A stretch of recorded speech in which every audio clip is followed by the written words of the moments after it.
s'il rencontre des difficultés, de l'hostilité, des contradictions, on veut vous corrompre, toi tu dis non. Est-ce que tu comptes d'abord, quand tu vis ces situations, d'abord sur Dieu, ou bien cherches-tu du secours ailleurs? Voulant accomplir ta mission, tu es inspecteur par exemple des finances ou bien des impôts, et on t'envoie contrôler quelqu'un qui a fait des détournements. Ici, les armes sont des armes occultes. On te menace. On dit, est-ce que tu pourras faire cette mission suicide-là? Toi, sur quoi tu vas compter? Vas-tu aller te blinder comme l'autre? Vas-tu aller d'abord consulter pour savoir? Il y a une grande tentation pour les cadres chrétiens dans le monde moderne. Cette tentation les pousse beaucoup à tomber par ignorance, par manque de maturité dans la formation religieuse. Beaucoup comptent pour réussir dans les affaires, dans le service, dans leur promotion, sur d'autres forces que celles du Dieu d'Abraham, d'Isaac et de Jacob et sur Jésus-Christ. Ils comptent sur quoi alors? Comment je vais avoir la force maximum et compter sur une force mineure? Ils comptent sur des forces occultes, sur les puissances occultes des religions païennes. La sorcellerie, le maraboutage, le charlatanisme, le gris-gris, la participation aux sciences occultes et ésotériques, à des sectes qui admettent la réincarnation, ni la divinité de Jésus-Christ, sa résurrection corporelle, son retour réel et physique sur la terre. Ils se font adeptes des sciences divinatoires, de la voyance, de l'astrologie, des pratiques radiesthésistes comme moyen de divination, de magie, de spiritisme. Oui, c'est ça qu'ils appellent leur blindage. C'est des blindages fissurés.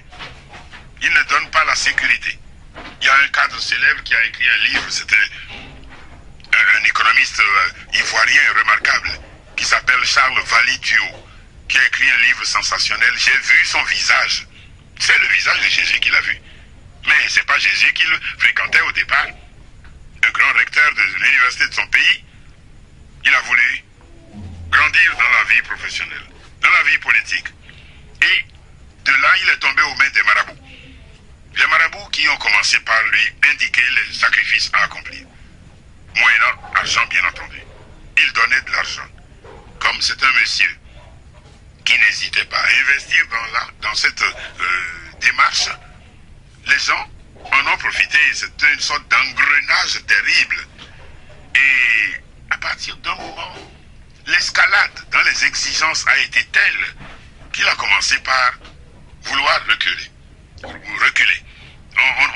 À partir de ce moment, des menaces ont commencé par être formulées contre lui.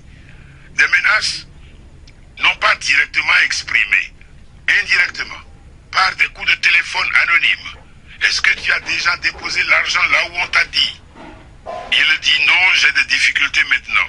On lui raconte simplement comment tel cadre, on dit le nom, qui a essayé de les feinter, de ne pas obéir aux exigences du marabout, du grand marabout, tel cadre a eu un accident. Un autre est mort. Et voilà notre recteur qui est pris dans un engrenage de peur, d'inquiétude. Et inutile de vous dire qu'on lui donnait tout le temps des talismans à porter, des mixtures à boire. Il a eu tout ça là. Et le plus dramatique, c'est qu'il est saisi par une peur terrible. C'est là que les gens ont fini un jour par fixer le jour de sa mort. Et on le lui a téléphoné. Il sait qu'il devrait mourir ce jour-là. Alors il a paniqué. Il ne sait plus du tout de quel côté se rendre. Ce cadre donc qui, étant chrétien, mais chrétien tiède, a voulu pencher vers le maraboutisme. Voilà où il en est arrivé. Sa vie était devenue comme une sorte de loque.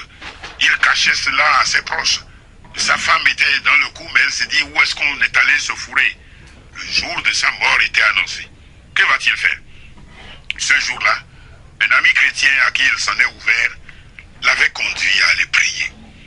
Il était allé prier, lui qui ne savait pas vraiment prier, mais il était dans le désarroi, il s'est tourné vers Jésus le Sauveur. Et là, dans la prière qu'il faisait, le Seigneur Jésus lui a montré son visage. Oui, réellement. Et c'est ainsi que ce monsieur a pu écrire son livre de témoignages qui s'appelle « J'ai vu son visage » de Charles Vallée-Duo.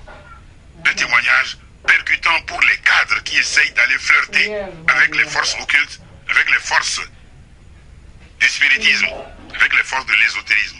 Car il était aussi de l'ésotérisme. Il en connaissait un bout. Mais voilà, ça le conduit à l'impasse. Aujourd'hui, cet homme est un grand témoin du Seigneur. Mais il n'a pas été facile, je peux vous le dire, de l'arracher aux griffes de gens qui voulaient soi-disant l'aider, mais en réalité le tuer. Il n'a pas été facile de l'arracher. Pourquoi? Ils ne l'ont pas tué, mais il était tout le temps hanté, angoissé, oppressé par des esprits mauvais qu'il avait liés, par des esprits mauvais qui le tourmentaient. Et nous nous souvenons, nous avons eu l'occasion de le rencontrer. Et après, quand il n'était plus recteur, il a été ambassadeur de son pays à Bruxelles. Un homme remarquable, envoyé du temps de Houphouët-Boigny. Mais quelques années après, les conséquences et les séquelles de cet engagement dans l'ésotérisme et le maraboutage ont continué de peser sur lui. Grâce à Dieu, cet homme-là est revenu à Jésus-Christ et aujourd'hui, il a fondé un organisme en Côte d'Ivoire qui s'appelle Fondation Jésus en Afrique.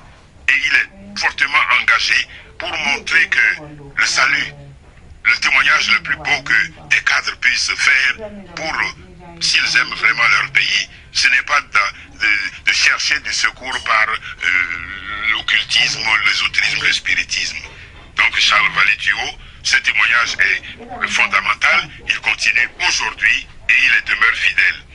Or, lorsque vous vous faites adepte des sciences divinatoires pour savoir si vous allez réussir dans une profession, pour savoir qui est votre ennemi,